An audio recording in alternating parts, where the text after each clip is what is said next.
आप लोगों को बहुत बहुत धन्यवाद और बहुत बहुत शुभकामना, क्योंकि आपने अपनी योग्यता को सिद्ध किया है। इंटरव्यू सिर्फ एक औपचारिकता होगी सफलता में।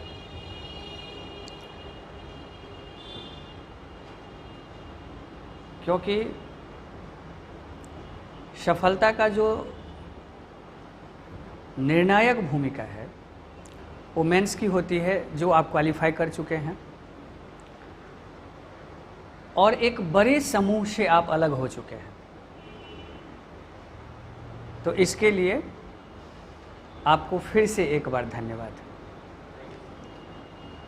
अब एक पायदान आप दूर हैं सफलता से।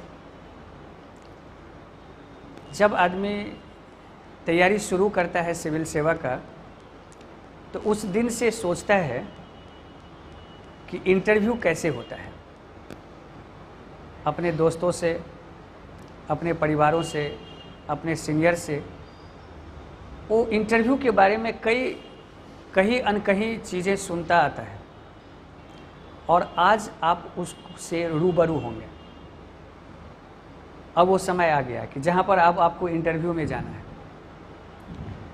तो इंटरव्यू के नाम से ही हमारे अंदर में एक रोमांच का फीलिंग होता है और डर, दोनों भी। एक तरफ रोमांच और दूसरी तरफ डर। इस रोमांच और डर के बीच में सही संतुलन बनाने की आवश्यकता होती है इंटरव्यू में। रोमांच इस बात की होती है कि हमने लाखों में अपनी प्रतिभा को सिद्ध करके इंटरव्यू देने जा रहे हैं, इसलिए हम थोड़ा विशेष हैं। और डर इस बात का होता है कि इंटरव्यू में पूछेगा क्या, हम सही से बोल पाएंगे या नहीं बोल पाएंगे, इंटरव्यू बोर्ड के सामने में हमारा व्यवहार कैसा हो, इंटरव्यू बोर्ड में लोग कैसे लोग होते हैं और वो किन किन प्रश्नों को पूछते हैं, हमसे उनकी क्या अपेक्षा होती है, मैं उन अपेक्षा पर खरा होऊंगा या नहीं होऊंगा। ऐसे ढेर सारे मन में प्रश्न होता है।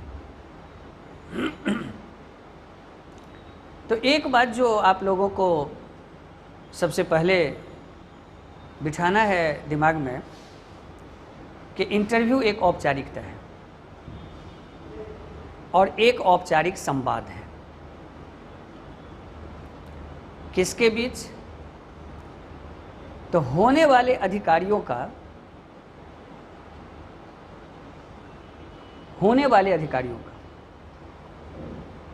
क्योंकि आप लोग तो होने वाले में है ना।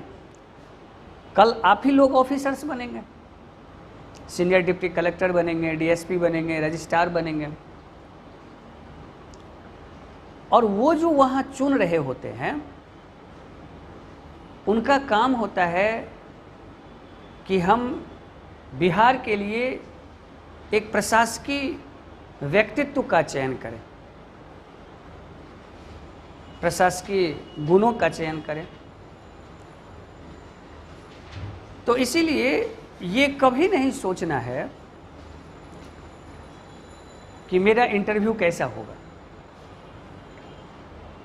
इंटरव्यू अच्छा होगा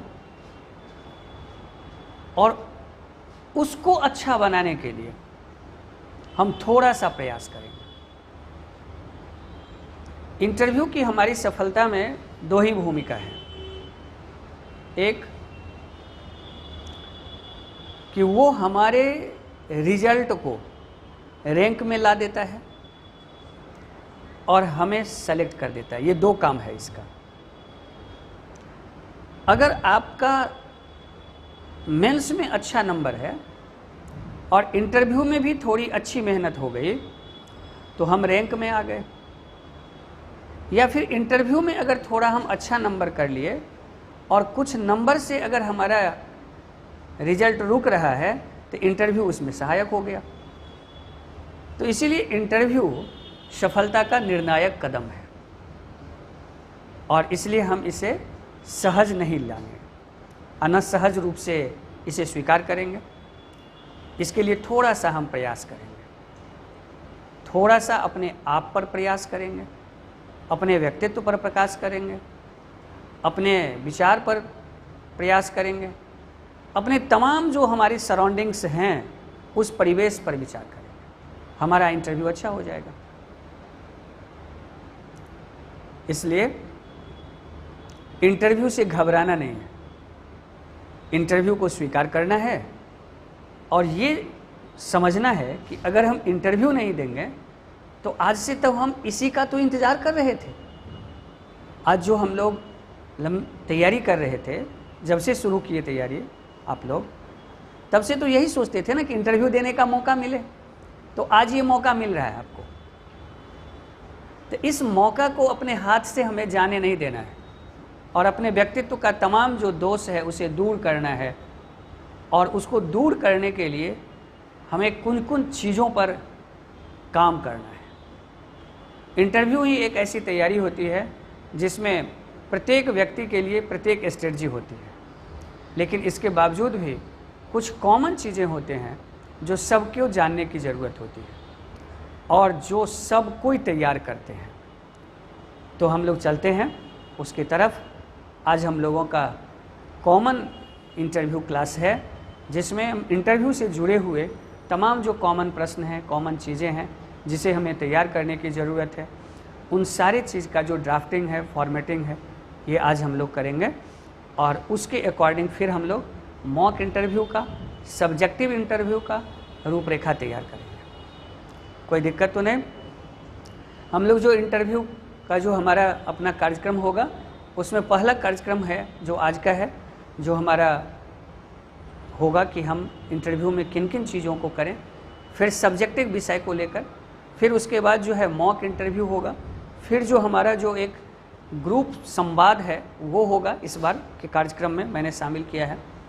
और इसके अलावा जो है आपके जितने भी समसामयिक विषय हैं उस पर जो एक डायमेंशनल अप्रोच होता है उसके साथ भी संवाद पर हम लोग कार्य करेंगे, जिससे कि हमारा जो इंटरव्यू हो वो सामान्य लोगों से अच्छा हो। कोई दिक्कत?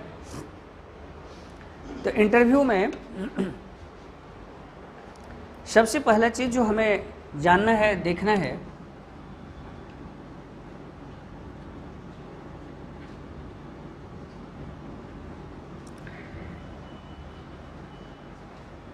कि यह व्यक्तित्व का मूल्यांकन है। इंटरव्यू जो है वो व्यक्तित्व है, व्यक्तित्व का परीक्षण है। तो इंटरव्यू में जब व्यक्तित्व का परीक्षण है, परीक्षण किसका हो रहा है? व्यक्तित्व का। और किस तरह के व्यक्तित्व का? तो एक एडमिनिस्ट्रेटिव व्यक्तित्व का, क्योंकि आपका जो एग्ज़ाम है वो इसीलिए काम कर रहा है कि जो बिहार सरकार के अंतर्गत जो अधिकारी होंगे उनमें वो एडमिनिस्ट्रेटिव बिहेवियर है या नहीं, इसको देखना, इसका परीक्षण करना। तो व्यक्तित्व को डेवलप करने के क्रम में प्रत्येक व्यक्तित्व का 2 आयाम होता है जिस पर हमें काम करना होता है। व्यक्तित्व का जो पहला आयाम है वो आपको बायोलॉजिकल आयाम होता है, जिसको हम लोग जैविक आयाम कहते हैं।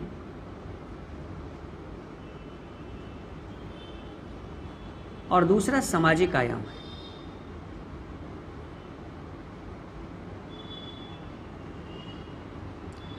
ये जो जैविक आयाम है ये सामान्यतः स्टैटिक है। बहुत सारे लोग कहते हैं कि व्यक्तित्व का हम बदलाव कर सकते हैं, तो बदलाव कहाँ होगा? तो बदलाव होगा स्टैटिक आयाम में नहीं, बदलाव होगा जो हमारा डायनामिक आयाम है उसमें, मतलब जिसको हम गतिशील कर सकते हैं। तो ये जो है वो एक तरह से हमारे व्यक्तित्व का एस्थेटिक पक्ष है। फिर सवाल होगा कि क्या इसमें बदलाव नहीं हो सकता है? तो हो सकता है, केवल और केवल प्रयास से,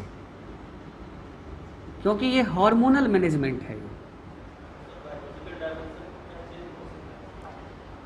एडजस्ट कर सकते हैं हम, प्रबंध कर सकते हैं, आमूलचूल परिवर्तन तो नहीं कर सकते हैं, लेकिन हम उसमें थोड़ा सा समायोजन कर सकते हैं।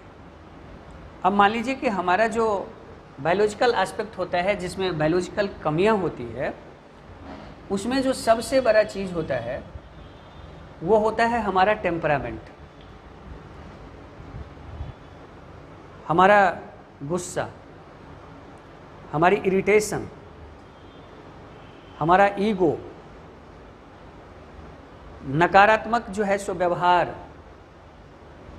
ये सब सारा चीज़ हमारा बायोलॉजिकल एस्पेक्ट है।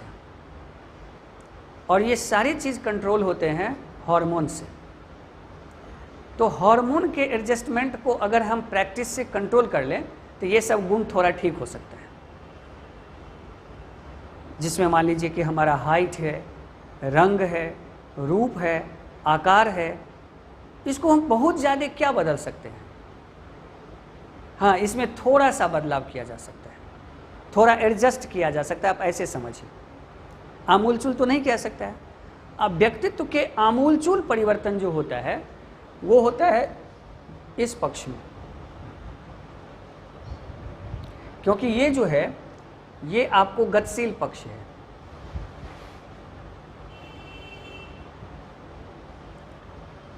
इसीलिए हमें सुधार भी जो करना है वो इस पक्ष में करना है। और इस पक्ष में आते हैं हमारा संवाद शैली, भाषा, तर्क बुद्धि,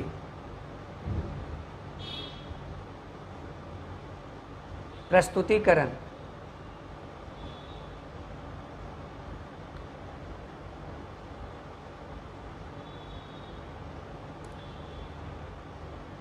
सूचना संग्रहण,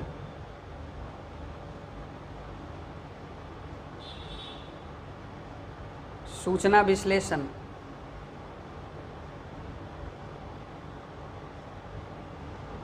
ये सब पक्ष हैं सामाजिक पक्ष, जिसमें हम व्यापक सुधार कर सकते हैं और व्यक्तित्व को डायनामिक बना सकते हैं। तो व्यक्तित्व को डायनामिक बनाने के लिए हमें सबसे ज़्यादा काम यहाँ करना है। मान लीजिए जो गुण हम नहीं बदल सकते, ऐसा हो सकता है। मान लीजिए कोई आदमी अगर थोड़ा सा हाइट में कम हो तो वो आज 2 फीट तो बढ़ नहीं सकता है,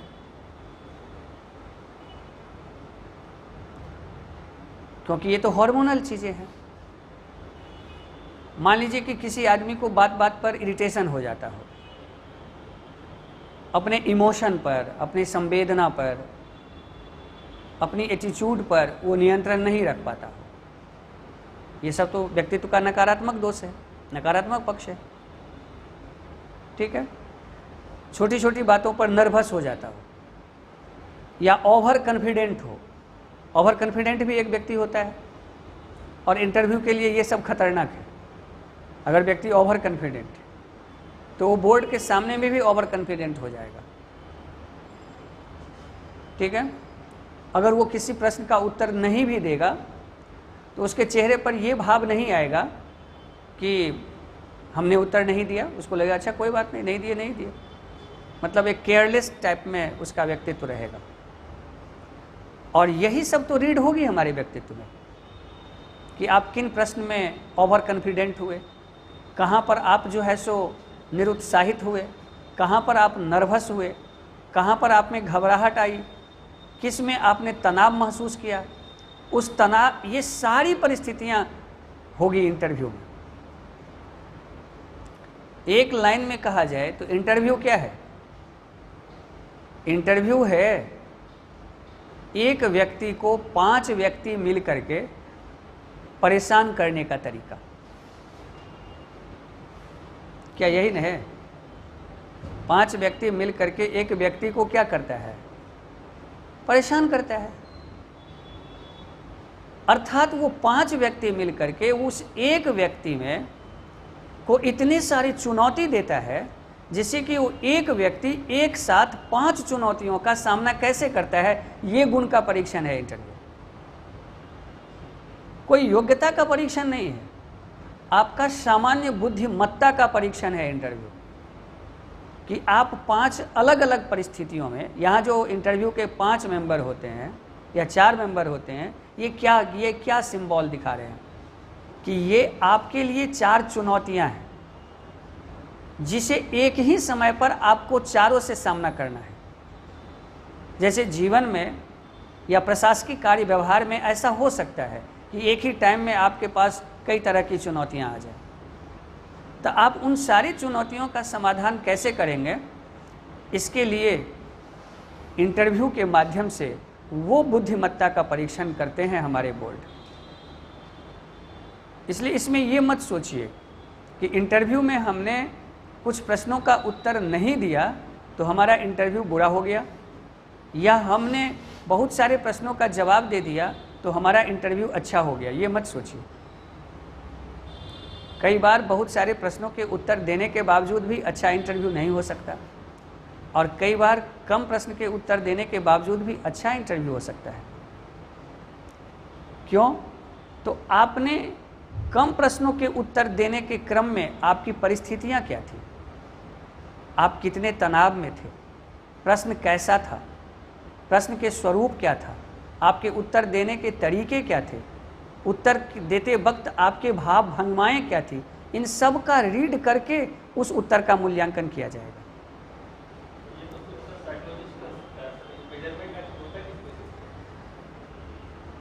जैसे कि मान लीजिए कि जितने भी यूपीएससी के इंटरव्यू होते हैं उसमें तो एक मनोविश्लेषक होते ही हैं। हाँ, बीपीएससी के इंटरव्यू में कभी होता है कभी नहीं होता है, लेकिन आपका संवाद के क्रम में ये सारे गुण तो निकल कर सामने आ ही जाएंगे। जब आपके साथ कोई संवाद करेगा और भिन्न भिन्न पक्षों पर संवाद करेगा तो आपकी अच्छाइयाँ और बुराइयाँ दोनों तो निकल कर आएगी ही आएगी, और उसका परीक्षण बोर्ड करेंगे, क्योंकि बोर्ड इन कार्यों में सिद्धस्त होते हैं, क्योंकि वो इंटरव्यू ही तो ले रहे होते हैं। तो इसलिए हमेशा ये ध्यान में रखिए कि हम सब प्रश्न का उत्तर नहीं दे सकते, लेकिन हम बहुतों का उत्तर दे सकते हैं। हम सामान्य रहते हुए सामान्य बुद्धिमत्ता का प्रयोग कर सकते हैं, और हम भिन्न भिन्न चुनौतियों के बीच में अपने आप को सहज रख सकते हैं। ये है इंटरव्यू।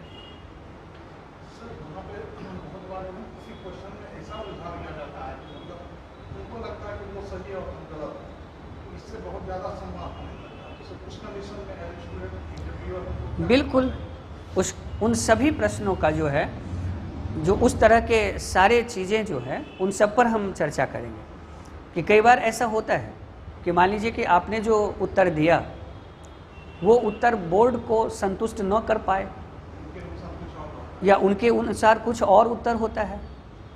उस स्थिति में हमारा जो संवाद होता है वो थोड़ा सा अलग तरह के हो जाते हैं, अलग वे में चले जाते हैं। तो उस स्थिति में हम कैसे बचें, उस स्थिति में हम कैसे बचें, अपने आप को कैसे बचा लें, ये भी होता है। कई बार ये भी हो सकता है कि आपके उत्तर से बोर्ड के सदस्य सहमत न हो, और कई बार ऐसा भी हो सकता है कि उनके बातों से, उनके प्रश्नों से या उनके उत्तर से आप भी सहमत न हो।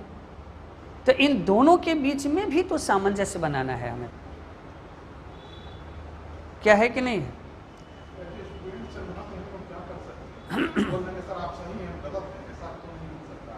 ऐसा भी नहीं हो सकता है, लेकिन हम यहाँ पर बीच के रास्ते ला सकते हैं, और ये आता है।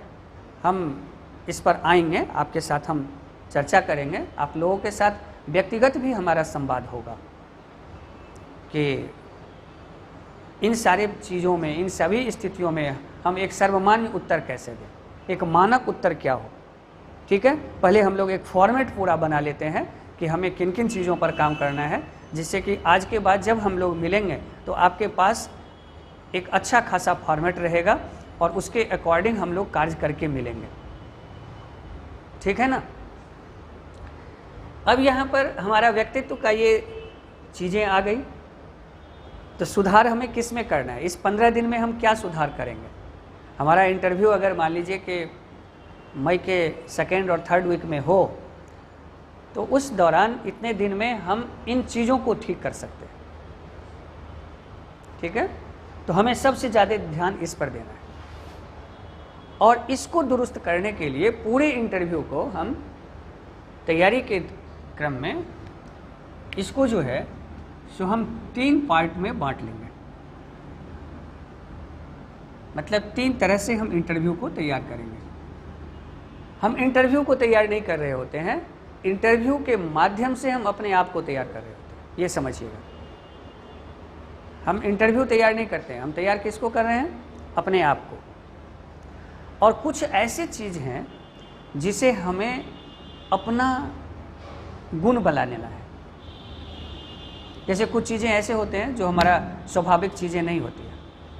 तो इस 15 दिन में जो भी हम व्यक्तित्व को सीखेंगे, हम इस समय में सूचना को जुटाएंगे, सूचना लेंगे, या अपने व्यक्तित्व को बनाएंगे? अपने व्यक्तित्व को बनाएंगे। ठीक है, तो अपने व्यक्तित्व को बनाएंगे तो हम बहुत सारे ऐसे चीज़ अपने बारे में जानेंगे जो आज तक हम नहीं जान रहे थे, बहुत सारे ऐसी चीज़ें। और इसीलिए अपने व्यक्तित्व को हम 3 भाग में बांट लेंगे। मतलब ये हुआ, अपने आप को जानने के लिए हम अपने आप को 3 कैटेगरी में बांट रहे हैं। कोई दिक्कत, चूँकि हमारा जो इंटरव्यू होगा वो तो मेरे ही अपने ही बारे में होगा, वो किसी और के बारे में नहीं होगा। और प्रत्येक की जो विषय वस्तुएं होती है वो अपनी अपनी होती है। तो इसीलिए हम यहाँ इंटरव्यू के माध्यम से अपने आप को जब तैयार कर रहे होते हैं तो हम अपने आप से जुड़े हुए विषय वस्तुओं को 3 कैटेगरी में बांट लेते हैं। ठीक है, एक जो हमारा बायोडाटा पक्ष होता है,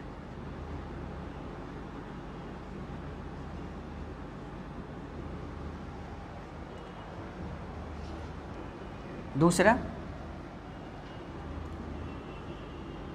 जो हमारा सब्जेक्ट होता है, और तीसरा जो हमारा जॉब प्रोफाइल होता है। अगर हम जॉब में हैं तो ठीक है, तो हमारा व्यक्तित्व का 3 आयाम हुआ। इस तरह से इंटरव्यू के लिए हमें 3 चीज़ को तैयार करना है। क्या क्या चीज़? एक बायोडाटा, दूसरा सब्जेक्ट, और तीसरा अगर जॉब में हैं तो जॉब। इसमें इंटरव्यू का जो बड़ा एस्पेक्ट होता है वो होता है आपको जॉब नहीं, क्योंकि जॉब तो लास्ट वाली चीज़ें हैं। कुछ लोग जॉब में होंगे, कुछ लोग नहीं होंगे, कुछ लोग पहली बार इंटरव्यू दे रहे होंगे, ऐसा होगा। तो इंटरव्यू का 2 पार्ट अहम होता है। एक होता है आपको बायोडाटा, अधिकांश प्रश्न यहाँ से, और दूसरा एस्पेक्ट है हमारा ये सब्जेक्ट। अब ये जो सब्जेक्ट है, इस सब्जेक्ट को आप तैयार करने के क्रम में इसको 3 सब्जेक्ट में बांट लीजिए। मतलब आपके पास 3 सब्जेक्ट होंगे, या किन्हीं के पास एक ही सब्जेक्ट हो सकता है, किन्हीं के पास 2 सब्जेक्ट हो सकते हैं। एक जो आपका वैकल्पिक विषय है,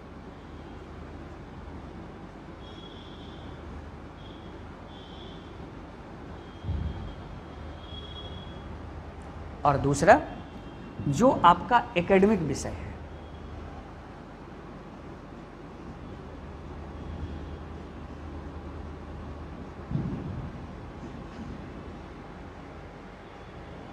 ठीक है, और तीसरा जो हमारा सामान्य विषय है।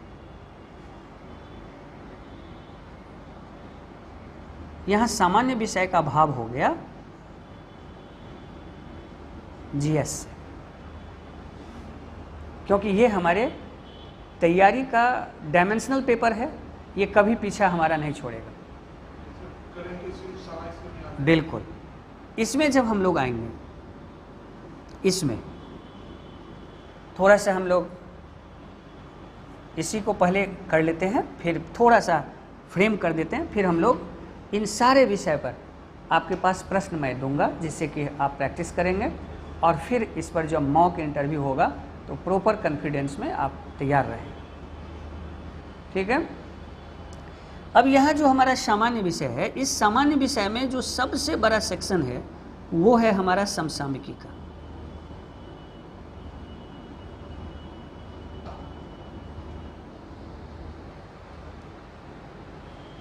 ये बड़ा एस्पेक्ट है। इसके अलावा जो हमारा कुछ इम्पोर्टेंस, जो महत्वपूर्ण सामान्य विषय हैं या सामान्य सूचना है, उसे तैयार करना है।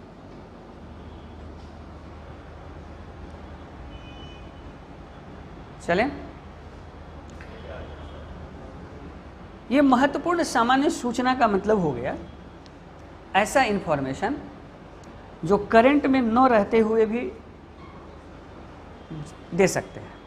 जैसे कि मान लीजिए कि एक सिंपल सी बातें हैं कि आप बिहार के इंटरव्यू देने जा रहे हैं, बीपीएससी के दे रहे हैं, 66वीं बीपीएससी दे रहे हैं। तो अब जब यहाँ देने जा रहे हैं तो बिहार से जो मान लीजिए कि कुछ सांस्कृतिक सूचनाएं हैं, कल्चरल इन्फॉर्मेशन है, नॉन कल्चरल इन्फॉर्मेशन हैं, ज्योग्राफिकल इन्फॉर्मेशन है, इसके कुछ समस्याएं हैं, उन चीज़ों को, ठीक है। तो इस तरह की इन्फॉर्मेशन को हम लोग कलेक्ट करेंगे, ठीक है। कई बार होता क्या है कि अब जैसे कि मान लीजिए कि आप बिहार के हैं, आपके बिहार की विरासत से कोई सवाल आ गया, तो अब आप वहाँ ये नहीं कह सकते हैं कि मैं साइंस के स्टूडेंट हूँ, इसे नहीं जानता हूँ। या मान लीजिए कि मेरा जो ऑप्शनल पेपर है वो इतिहास नहीं रहा है, इसलिए मैं नहीं जानता हूँ। तो ऐसे कुछ कॉमन और इम्पोर्टेंट इन्फॉर्मेशन जो सभी सेवा अभ्यर्थियों के लिए आवश्यक हो, जो सभी के लिए जरूरी हो, इसलिए यहाँ पर हम कॉमन, अभी हम अलग अलग नहीं ले रहे हैं, जो सबको करने की ज़रूरत है, सबको जानने की ज़रूरत है। कोई दिक्कत तो नहीं। मान लीजिए कि अगर एक सिंपल सी एग्जांपल ले लिया जाए कि आप जो है सो बिहार प्रशासनिक सेवा में आएंगे, तो बिहार के ऐतिहासिक विरासत में से आप प्रशासकीय मूल्यों को अगर देखें तो अशोक के किस मूल्य को आप प्रशासन में लागू करना चाहेंगे?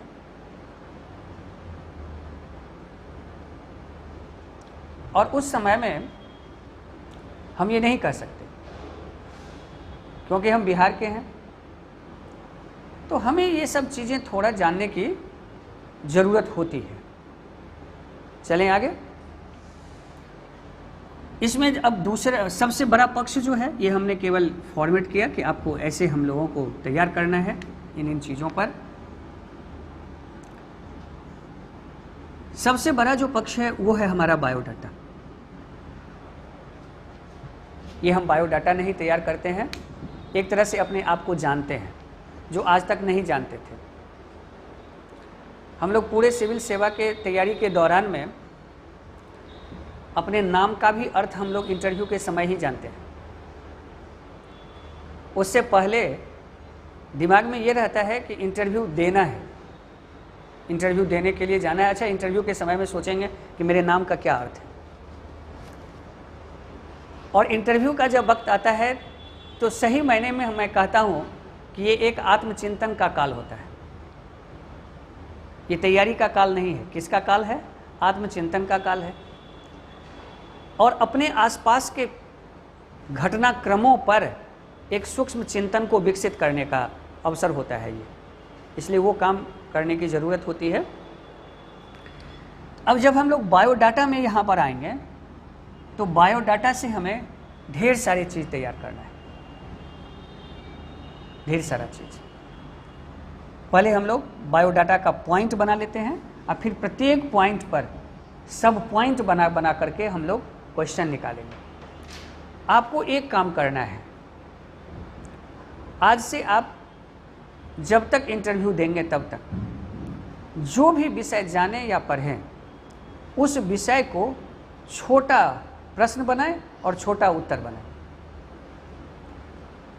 और एक प्रश्न के कई प्रश्न बनाने का प्रयास करें, जिससे कि बोर्ड में जितना भी आपके पास पूरक प्रश्न आए, क्रॉस प्रश्न आए, आप उसके लिए पहले से तैयार रहें। केवल एक उत्तर नहीं जानना है, एक प्रश्न से एक उत्तर, फिर उत्तर से एक प्रश्न, फिर उस प्रश्न का उत्तर, फिर उत्तर से फिर एक प्रश्न। इस तरह से हम कई प्रश्नों की एक श्रृंखला तैयार करेंगे, जिससे कि हमारे व्यक्तित्व के सामने में बोर्ड जितना भी नज़र दौड़ाएं, हमसे मिलता जुलता प्रश्न उन्हें मिले और हम उनके उत्तर देने में सक्षम हो जाएं। ये हमारा प्रयास रहेगा। तैयारी का मतलब ये, हम थोड़ा सा मेहनत करेंगे। मेहनत इसमें है नहीं, इंटरव्यू में मेहनत है नहीं, ये आप समझ जाइए। और हमें एक संवाद रूप में रखना है। कई बार ऐसा होगा कि हम बहुत अच्छे के बावजूद भी इंटरव्यू बुरे हो जाएंगे, क्योंकि संवाद है वो, और संवाद जो होता है वो किसी चीज़ से शुरुआत हो सकती है। जैसे एग्जाम्पल लीजिए, मैं जब क्लास आप लोगों के समक्ष आया तो मैंने पूछा कि आप लोग कैसे हैं, संवाद शुरू हो गई।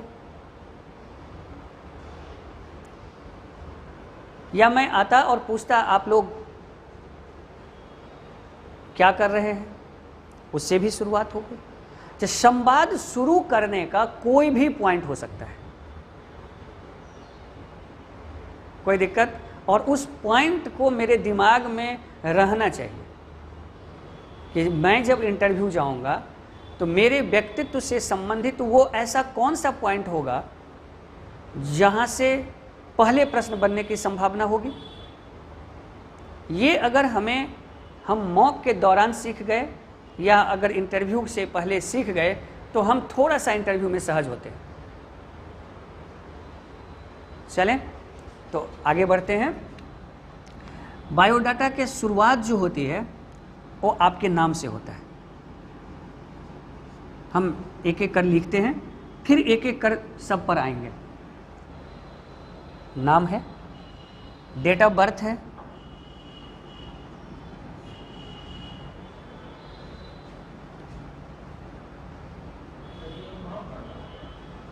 नहीं, हम आपको बता रहे हैं क्या करना है। ये जो बायोडाटा आप तैयार करेंगे तो उसमें क्या तैयार करेंगे ये तो ज़रूरी है ना। बायोडाटा कैसे तैयार करेंगे आप एक डायरी बनाएंगे, जैसे बाबू अभिषेक बनाए हैं, मैंने उन्हें बताया था, एक डायरी बनाएंगे। और जैसे आपका नाम है तो सबके नाम अलग अलग हैं, नहीं? तो अब जब नाम यहाँ पर आएगा तो यहाँ पर पहला शब्द नाम का अर्थ होगा। अगर आपके नाम का कोई ऐतिहासिक व्यक्ति है तो उसके बारे में जानेंगे। अगर आपसे नाम से संबंधित कोई ऐतिहासिक स्थल है तो उसे जानेंगे। अगर आपके नाम से संबंधित कोई आध्यात्मिक बातें हैं तो उसको जानेंगे। बात समझ गए? ये प्रश्न हुआ, मतलब मेरे मुझसे प्रश्न होगा तो मेरे नाम से ही अगर प्रश्न शुरू होगा तो क्या शुरू होगा, ये हम बनाएंगे कि नहीं बनाएंगे, ये सोचेंगे। मैंने ये कहा है, ये डेट भरने के लिए नहीं कहा है। जब हम नाम को तैयार करेंगे तो नाम के सभी एस्पेक्ट को तैयार करेंगे। कोई दिक्कत? अगर मान लीजिए कि किन्हीं का नाम जयप्रकाश नारायण होगा, हो सकता है होगा, तो जयप्रकाश नारायण से जुड़ा हुआ भारत के जो ऐतिहासिक हैं उनको देखेंगे। जयप्रकाश नारायण का भारतीय इतिहास में योगदान देख लेंगे। जयप्रकाश नारायण की खासियत क्या थी, उन्होंने बिना किसी भी पद को धारण करते हुए इतना बड़ा मास मूवमेंट कैसे कर देते थे, है कि नहीं? जयप्रकाश नारायण जी से जुड़ा हुआ आज़ाद दस्ता, इसके बारे में जानेंगे। अब समझ में आया जायसवाल कैसे तैयार करना है? तो ये चीज़ें हैं। इसलिए जब हम लोग नाम लेंगे तो पहले नाम लिख लिए हैं, उसके ठीक सामने में लिखिए, मैं लिखाते ही चलता हूँ। नाम, तो नाम का अर्थ, नाम से जुड़े हुए ऐतिहासिक व्यक्तित्व,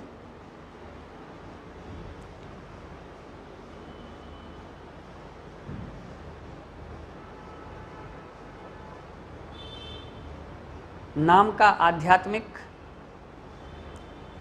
अर्थ,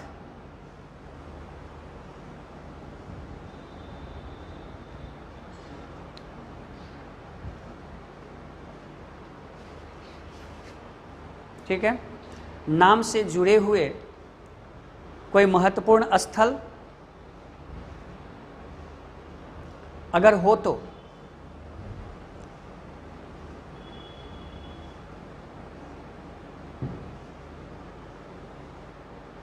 ठीक है। इसी तरह से जब हम लोग आएंगे तो अगला पड़ाव होगा, अब हम विचार करेंगे अपने जन्म तिथि पर कि डेट ऑफ बर्थ। हमारे डेट ऑफ बर्थ का दो चीज़ बनता है, एक डेट और दूसरा ईयर। तो अगर उस डेट को कोई दिवस हो तो वो भी देखना है, और ईयर अगर महत्वपूर्ण हो तो वो भी देखना है। उस वर्ष का कोई घटना हो तो वो भी देखना है, उसके बारे में जानना है। अगर कोई बड़ा घटना हो तो उसे और जानना है। जैसे अगर मान लीजिए कि किन्हीं का डेट ऑफ बर्थ ईयर जो है अगर वो 1991 हो या 15 अगस्त 1991 हो या 2 अक्टूबर 1991 हो, तो वहाँ तो बहुत सारी चीज़ें हैं। 2 अक्टूबर गांधी जी लाल बहादुर शास्त्री दोनों हैं, तो उनके भी बारे में जानना होगा। और 91 है तो ग्लोबलाइजेशन भी जानना होगा और नवीन आर्थिक सुधार भी देखना होगा। ये महत्वपूर्ण घटना है ना भारत के लिए। तो इस तरह से हम इसे जानकर रखेंगे। और अगर मान लीजिए आप कहेंगे कि अगर इसका जवाब न हो तो क्या होगा, तो होगा कुछ नहीं, होगा सिर्फ इतना कि थोड़ा सा नकारात्मक प्रभाव पड़ेगा, क्योंकि ये हमारे अपने पक्ष से जुड़ा होता है। अगर मान लीजिए किसी राष्ट्रीय अंतर्राष्ट्रीय घटनाक्रमों के विश्लेषण के क्रम में अगर हम उत्तर में असहज हो जाते हैं तो वो बहुत बड़ा प्रभाव नहीं करता है, लेकिन अगर हम स्वयं से जुड़े हुए प्रश्नों के प्रति थोड़ा सा असहज हो जाते हैं तो इसका मतलब है कि हम अपने आप को भी नहीं समझ पा रहे हैं, इसलिए थोड़ा सा वहाँ पर काम करना है। चलें, डेट ऑफ बर्थ से जब आगे बढ़ेंगे तो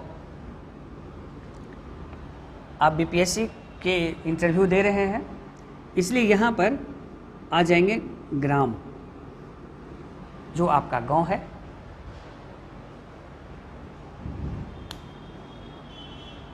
ठीक है, उसकी जो समस्या है, उसकी जो अच्छाई है, उसकी जो पंचायत सरकार व्यवस्था है, ये सब आपको लिखना है। लिखते जाइए आप लोग, जितना आप पॉइंट निकाल सकेंगे उतना ही आपका क्लियर होता जाएगा ये सब चीज़।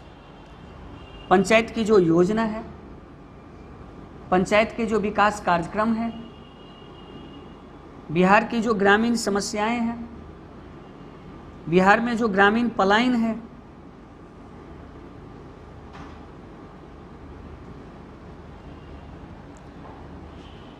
आपके गांव के जो ऐतिहासिक स्थल हैं,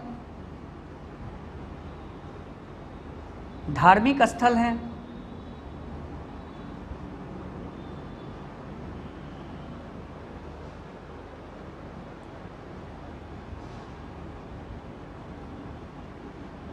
इन चीज़ों को तैयार करेंगे। ठीक है, जैसे अगर मान लीजिए कि बिहार में है और किन्हीं का गांव अगर बनगांव हो, बनगांव महिषी हो, और वो वहाँ के बारे में अगर छिन्न मस्तिका के बारे में न जानता हो, तारापीठ के बारे में न जानता हो, मंडन मिश्र के बारे में न जानता हो, तो थोड़ा सा नकारात्मक तो नहीं होगा, लेकिन थोड़ा तो लगेगा कि हम अपने गांव के बारे में भी नहीं जानते हैं। इसके बाद जब बायोडाटा का दूसरा पक्ष आएंगे तो वो होगा जिला।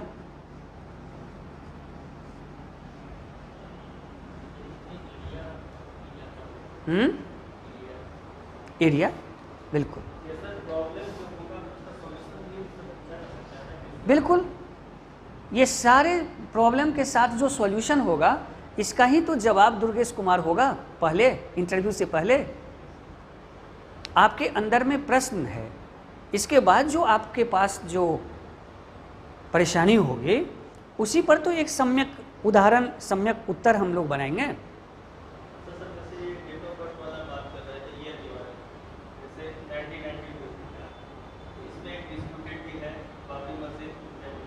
बिल्कुल बिल्कुल बिल्कुल बोलेंगे, बिल्कुल हो सकता है, हम उसके लिए तैयार रहेंगे।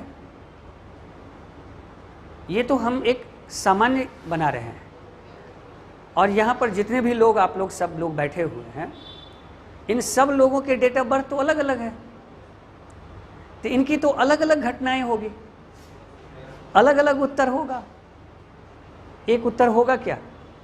इसीलिए तो मैंने आज जो क्लास रखी ये कॉमन क्लास रखा, जिसके बाद इस पर हम लोग काम शुरू कर लेंगे, और फिर हम लोगों का व्यक्तिगत जो है सो परिचर्चाएं प्रारंभ होगी। इसके बाद जो है हम लोगों का मॉक इंटरव्यू शुरू होगा। ठीक है, ये चीजें हैं। चलें आगे। अभी तक हम लोग कॉमन पढ़ रहे थे, अभी तक जो भी क्लास किए हैं वो तो कॉमन कर रहे थे। इंटरव्यू एक ऐसा चीज है जो सबकी अलग अलग होती है। क्या होती है कि नहीं होती है? क्योंकि सबके बायोडाटा अलग अलग हैं, तो सबके प्रश्न भी तो अलग अलग होंगे, और यहाँ पर सबके अलग अलग टेम्परामेंट का परीक्षण हो रहा है इंटरव्यू में। क्या एक ही टेम्परामेंट के सारे लोग रहते हैं क्या? तो फिर एक ही टेम्परामेंट के प्रश्न कैसे रहेगा, सो बताइए। क्या एक ही टेम्परामेंट का प्रश्न रहेगा? अभी जितना भी एग्जाम दे करके हम लोग आए हैं, चाहे पीटी हो या मेंस हो, उस सारे जो प्रश्न, जो एग्जाम है उसमें एक टेम्परामेंट के प्रश्न है सबके लिए। क्या एक ही टेम्परामेंट के प्रश्न सारे लोग लिखे हैं? हाँ, उत्तर जो है सबके अलग अलग होंगे, लेकिन प्रश्न तो एक थे। यहां पर प्रश्न भी सबके अलग अलग होंगे, उत्तर भी सबके अलग अलग होंगे। तो इसलिए हमें इस पर अपने आप को तैयार करना है, अपने आप को जानना है।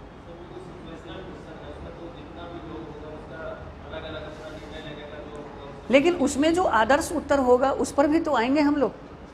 हमारा जो बायो, आज जो इन सब पर आज का जो आपका क्लास है, इसके बाद इंटरव्यू के संबंध में आपके पास कोई प्रश्न नहीं रहेगा। आपके मन में जितना भी प्रश्न उठ रहा है सबका जवाब हमें इस 2 दिन में देना है। आज और कल तक आपके प्रश्न जितना भी आपके मस्तिष्क में बन रहा है पहले हमें बता देना है, फिर उसके बाद जब प्रश्न आपके मस्तिष्क में रहे तो फिर हम लोग संवाद में हैं। ठीक है। तो यहाँ पर दूसरा एस्पेक्ट है हमारा जिला। इसमें जिला में जिला का भौगोलिक स्थितियाँ वहाँ नोट करते जाएंगे। जिला की भौगोलिक स्थितियाँ,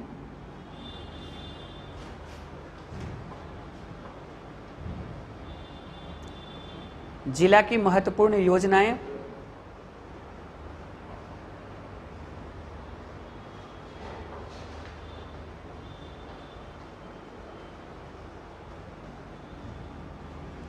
जिला के महत्वपूर्ण ऐतिहासिक, भौगोलिक एवं आध्यात्मिक स्थल,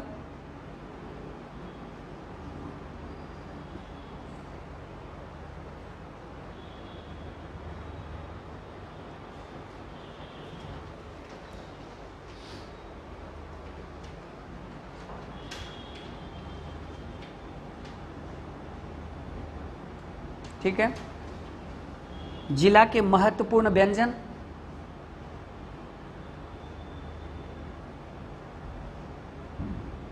अगर हो तो,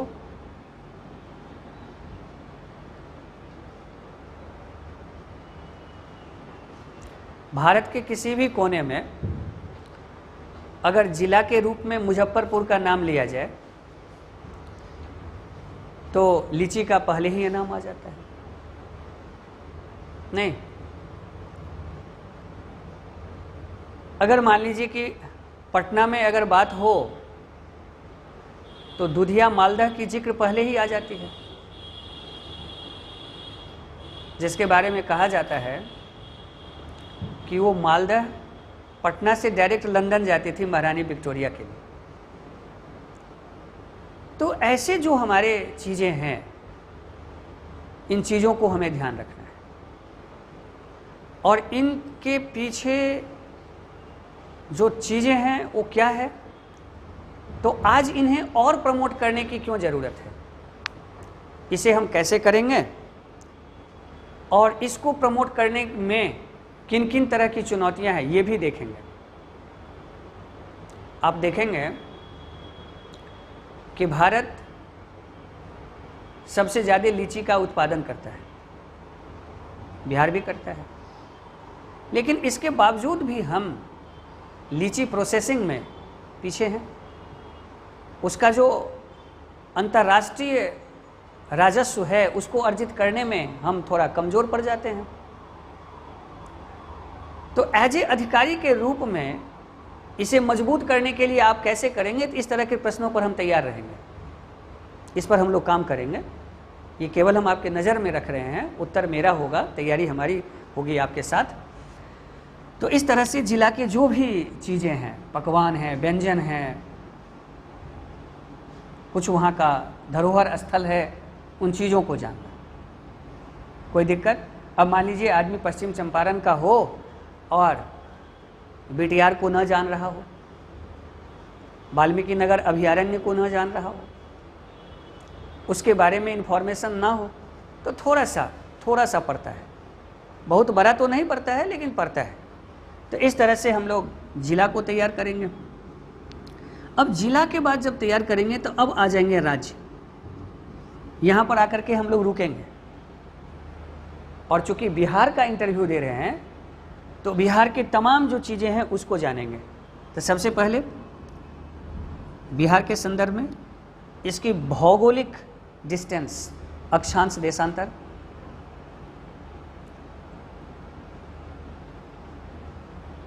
नोट करते जाएंगे।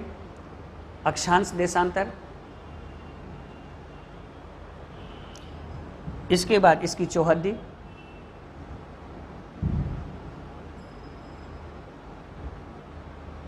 राजनीतिक चौहद्दी,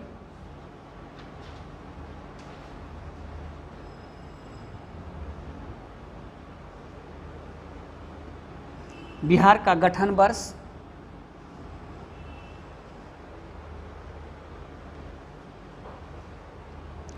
बिहार की सामाजिक संरचनाएं,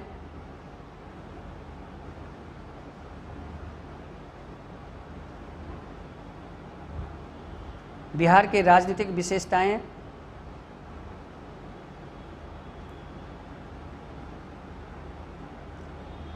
बिहार के भौगोलिक एवं सामाजिक समस्याएं,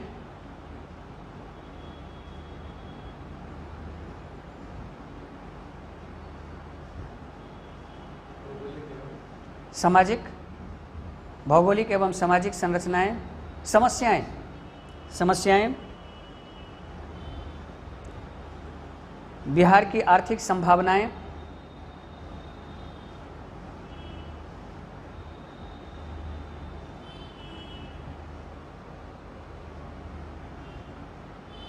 बिहार सरकार की 7 निश्चय योजनाएं,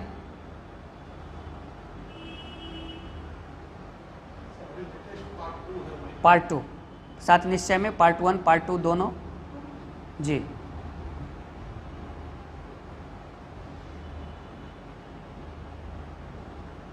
ठीक है।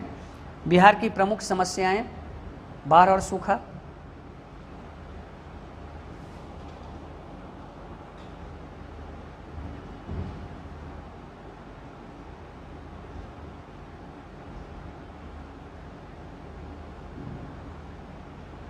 इन सभी को हम लोग क्या करेंगे, देखेंगे, जानेंगे, समझेंगे। इसके अलावा और भी जो हमारा करेंट चीज़ें होंगी, बिहार सरकार की जो सशक्तिकरण योजनाएं हैं, नीतियां हैं, इन सारी चीज़ों को।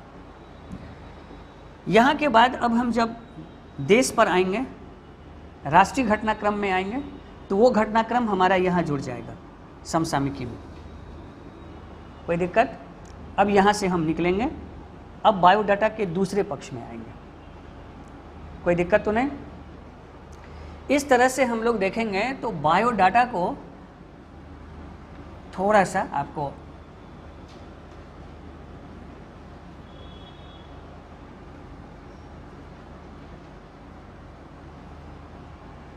तो बायोडाटा को हम लोगों ने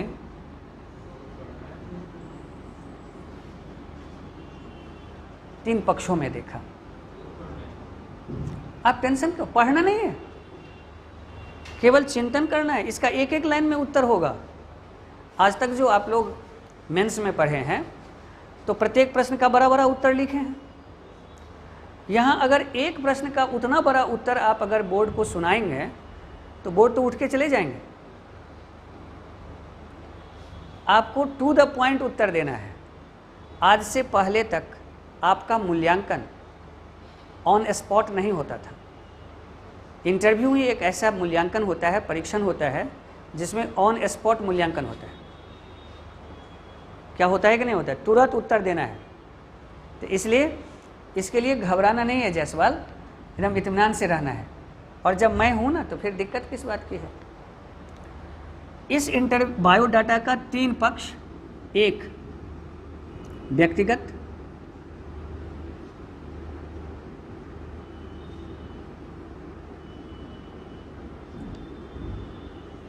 व्यक्तिगत सूचना, अभी नहीं लिखना है, व्यक्तिगत सूचना जिसको हम लोगों ने तैयार कर लिया, जान गए, वो हमारे नाम से लेकर के जिला तक आकर के क्या हो गया? खत्म हुआ। व्यक्तिगत का बायोडाटा ही है, लेकिन बायोडाटा के ये एक पक्ष है जिसमें क्या है? हमारा पर्सनल इन्फॉर्मेशन है। कोई दिक्कत? अब दूसरा इन्फॉर्मेशन, बायोडाटा का जो दूसरा पार्ट शुरू होगा वो होगा हमारा एकेडमिक इन्फॉर्मेशन।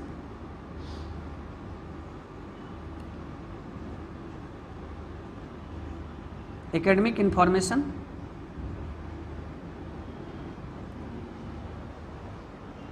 और तीसरा शुरू होगा अन्य सूचनाएं, मतलब अदर इन्फॉर्मेशन। तो बायोडाटा का एक एस्पेक्ट हम लोगों का तैयार हो गया, जान गए कितना तक उसमें करना है। अब आते हैं दूसरा पक्ष में।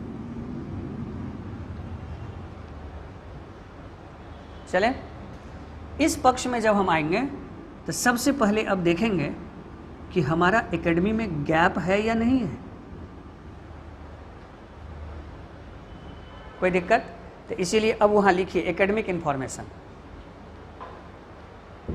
आप लोग भी लिखिए।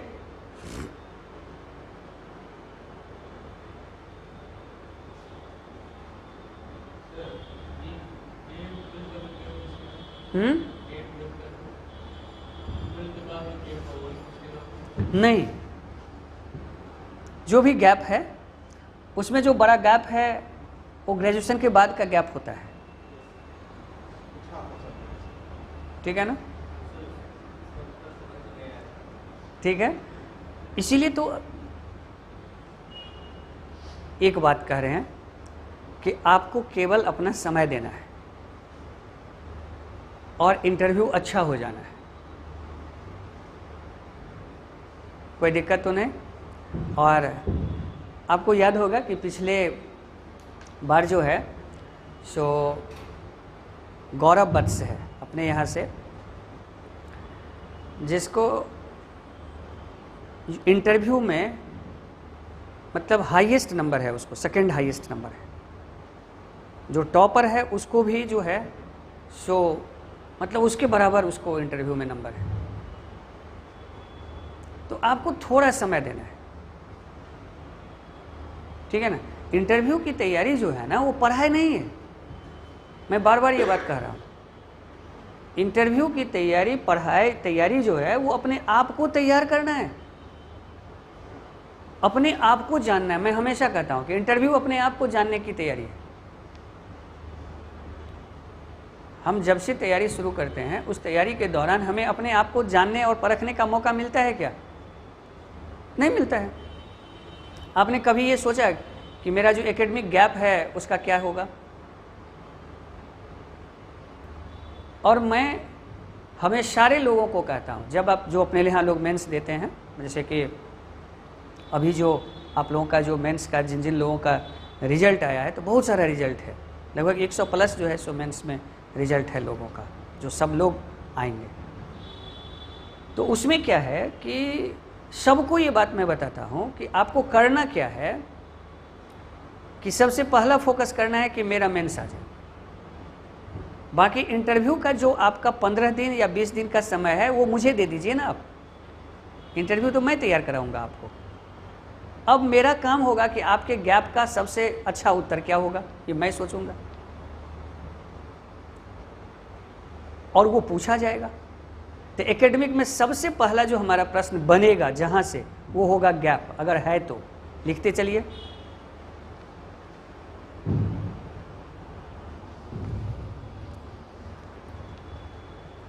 ठीक है, तो पहला प्रश्न क्या बना कि हमारा गैप जो है वो है। अब ये जो गैप है, तो ऐसा नहीं, अब गैप में सवाल सबसे पहला होगा कि ये गैप क्यों है, आप अभी तक क्या कर रहे थे। नहीं तो ये प्रश्न थोड़ा सा विचलित करता है लोगों को।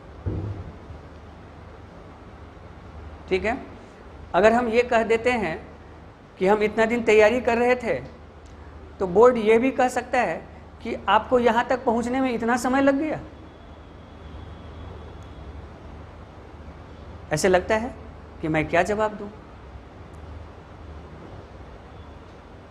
अब यहाँ पर अगर मैं ये कहूँ कि मेरे पास संसाधन नहीं था, चीज़ें नहीं थी, या यहाँ पर मैं थोड़ा सा अगर अपना इमोशनल कार्ड खेलूँ, तो वो भी अच्छा नहीं होता।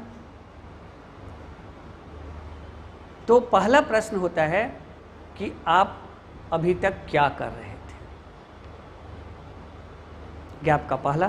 तो पहले गैप पर विचार करेंगे। गैप के बाद जब आएंगे हम लोग इसमें हैं, अब गैप के बाद होगा कि आप यहाँ आना क्यों चाहते हैं। ठीक है, दूसरा जो सबसे बड़ा प्रश्न बनेगा यहाँ पर एकेडमिक वाले में, कि अगर आपका एकेडमिक पेपर और वैकल्पिक पेपर अगर मैच न करता हो, तो एक प्रश्न यहाँ से बनता है कि आपका ऑनर्स किसी और पेपर से और वैकल्पिक विषय कोई और पेपर क्यों। मतलब ये एक तरह से स्विच ओवर की बातें हो गई। दूसरा यहाँ पर बनता है कि अगर मान लीजिए कि आपने कोई टेक्निकल कोर्स किया हो, आप इंजीनियर हो, डॉक्टर हो, वगैरह वगैरह हो, ठीक है, और उसके बाद आपने कोई आर्ट वाला पेपर रख लिया हो, ज्योग्राफी रख लिया हो, हिस्ट्री रख लिया हो, तो उसमें ये प्रश्न बनता है कि आप इंजीनियर होते हुए हिस्ट्री क्यों लिए, ज्योग्राफी क्यों लिए, पोल साइंस क्यों लिए। तो फिर हमें वहाँ एक प्रश्न तैयार करना होता है। कोई दिक्कत, तो वहाँ प्रश्न बना लेंगे जिसको हम लोग तैयार करेंगे कि विषय चयन का आधार।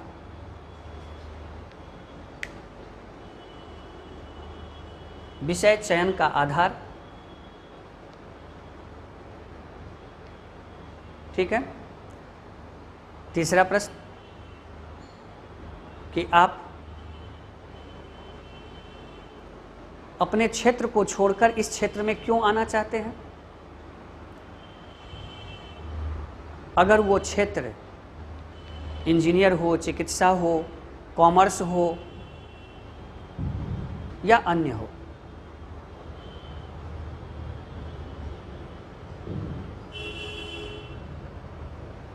ठीक है,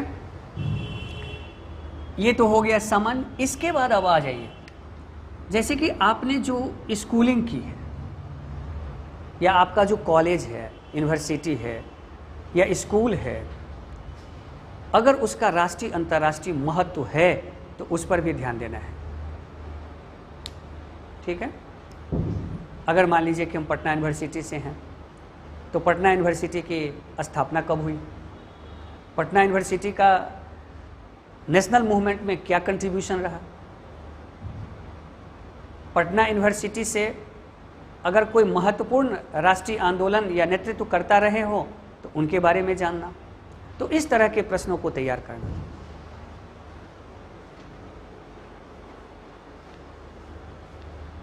ठीक है, इतने सारे प्रश्नों को तैयार करते करते हमारा बायोडाटा का दूसरा पक्ष समाप्त हो जाएगा।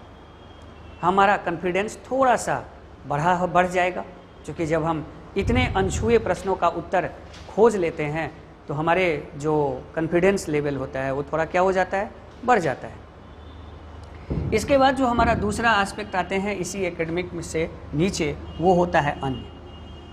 इस एस्पेक्ट में हम तैयार करते हैं अपना हॉबी।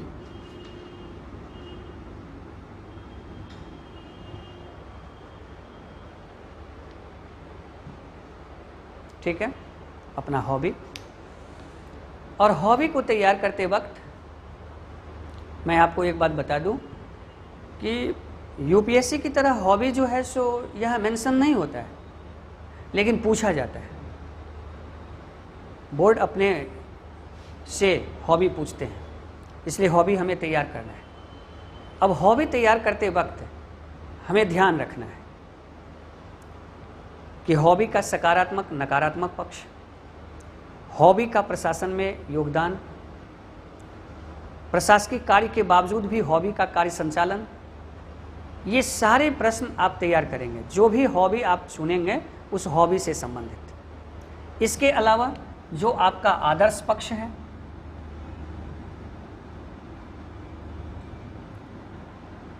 आदर्श पक्ष है, या जो आपका कमजोर पक्ष है,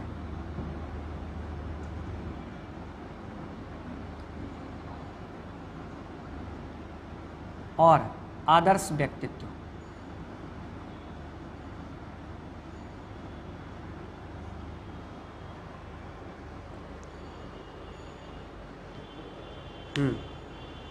प्रत्येक व्यक्ति के आदर्श होते हैं। किन्हीं के गांधी होते हैं, किन्हीं के अंबेडकर होते हैं, किन्हीं के सरोजनी नायडू होते हैं, किन्हीं के माता पिता होते हैं।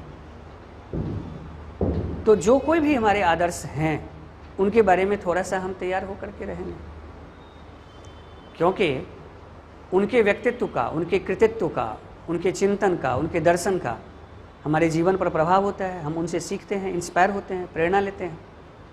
तो ऐसी स्थिति में अगर हम उनके बारे में नहीं जान रहे होते और अगर हमें पूछने का मौका हमसे मिलता है तो ये थोड़ा सा नकारात्मक होता है।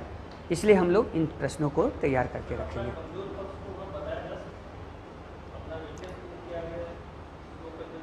प्रत्येक व्यक्ति की कुछ न कुछ ऐसी चीज़ें होती है, होता है, लेकिन हम कमज़ोर पक्ष में वैसे कमज़ोर पक्ष को बताएंगे जिसे हम दूर कर सकते हैं, जिसे दूर किया जा सकता है। और एक मानवीय गुण होने के बाद के कारण प्रत्येक व्यक्ति में एक जो कमज़ोर पक्ष होता है वो तो होता ही होता है। तो इसीलिए इसमें ये नहीं घबराना है कि अगर हम ये बताते हैं तो हाँ, लेकिन बताते वक्त ये ध्यान जरूर रखना है कि हम ऐसा कमज़ोर पक्ष ना बोलें जो हमारे व्यक्तित्व को ही नकारात्मक कर दे। तो इस तरह से ये हमारा बायोडाटा एस्पेक्ट हुआ। कोई दिक्कत? अब हम लोग चलेंगे सब्जेक्ट की तरफ, और इन सब से अधिक जो हम लोग जानेंगे अब कि हम इंटरव्यू में क्या ना करें। जब हम बोर्ड के सामने जाते हैं तो हम बहुत कुछ ऐसे कर देते हैं जो हमें नज़र में नहीं आता, लेकिन बोर्ड में नज़र में आते रहता है। या हम क्या करें, ठीक है? तो इन सारे एस्पेक्ट पर चर्चा हम लोग कल कर लेते हैं। आज की परिचर्चा हम लोग थोड़ा देर से शुरू किए थे, कल की परिचर्चा हम लोग समय से शुरू करेंगे, और कल के पार्ट में हम ये सारा एस्पेक्ट आपको बताएंगे। जी।